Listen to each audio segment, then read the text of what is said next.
Trigger warning, talk of war. I saw it with my granny. My aunt died, and my aunt was the eldest in the family, and she was looking after my granny at the time when she died. And my granny died 3 months later. And she was elderly, of course, but she just lost the will to live. Yeah. Is it actually possible to die of a broken heart? We are the happy headers. I think it is. Actually, I know it is. Not that I know. I've examples of it. And all of you out there have examples as well. If you've known couples, elderly couples, living together for 50 years or maybe even 70 years. Yeah. One dies and the other one dies 3 months later. Like literally in such a short space of time later. And it's usually 3 months. Yeah. So why? Yeah.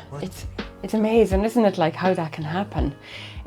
But you know, your mind and your body and your soul and everything is just so connected. Like I think that the broken heart piece is you're too codependent maybe on the person, and when they die you just simply can't get on without them, so you give up and you just leave the world. There's a lot in that, because you've known people who struggled through ill health, or maybe have hung on to life much longer than the doctors said that they should last. Yeah. And that's just sheer willpower, and that's a heart that wants to kind of keep beating, wants to keep living. Yeah. But then there's other people that, you know, I saw it with my granny.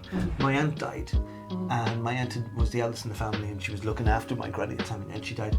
And my granny died 3 months later. She was elderly, of course, but she just lost the will to live. Yeah. Once her daughter had died. Oh God, imagine. I'd imagine that had happened to me. If anything happened to my kids like that, oh my God, I'd die. Yeah. Yeah. Like if you died, I'd just carry on doing these videos by myself. Yeah. Yeah, it'd be boring then, Paul. Like, sure, you need me to be here with you to make it fun. Let me tell you a story that a psychologist told me a long time ago. He told me that he was working for the British military back in the 60s in Africa, and their mission, he said, was off books. They weren't officially doing this. So this is all allegedly, and I won't get, hopefully nobody will shoot me for saying this. So allegedly, they were studying how people coped with pain, emotional pain and physical pain in a war environment. So where there was wars and there was, you know, guerrilla warfare and all of that kind of stuff. And he said that some soldiers would break the legs of natives and get them to carry heavy packs. What? To see how they would cope, how the adrenaline would kick in, and they would have to walk with broken legs. Oh, for God's the studies, how long could they go for? How long would the adrenaline last? Horrifying. Horrible things, allegedly. But he said one day they had to leave camp, this village where they were, and there was a young guy, a villager, probably in his early 20s, who his job was to hack a path through the jungle for them to clear space and keep an eye out for snakes and everything. So he was going ahead of them. They left the village that morning and they went off through the jungle, did whatever they needed to do. They came back to that village in the evening, and when they came into the village, they realised that a neighbouring tribe had come in and they'd killed everybody. Oh, Jesus. And they'd hacked people to death. There was arms and legs, there was kids dead and everything. And this guy's whole family were dead. And this psychologist said that that young man went and he sat under a tree and he started to sob and grieve and cry. And 30 minutes later they checked on him and he was dead. Jesus. He literally died of a broken heart. Oh my God. And that was 30 minutes. Or the now this is alleged. Shock or the heart attack from Just had no will to go on. No will to go on. Everybody he knew was dead. God, how would you? That's a horrific sign. We better put a trigger warning at the beginning of this video. Like, seriously. Oh my God, that's awful. Yeah. But I do think I would die as well if that happened to my family. Yeah. Like, I can't see how I'd go on. You wouldn't want to.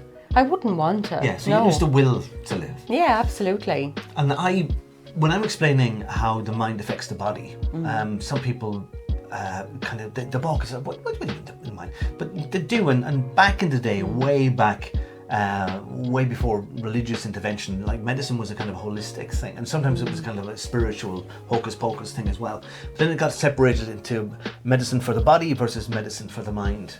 But if you remember when you were a child and you were Halloween, and you were in a darkened room, darkened space, and there was some older kid telling a ghost story, maybe with a flashlight under the face, and there was darkness and there was candles, and this person was telling this eerie story, and you're there and you're listening to it. What happens is you get goosebumps, the hair stands up on the back of your neck, Now, the room hasn't suddenly got colder, and that's why the goose. No, it's not.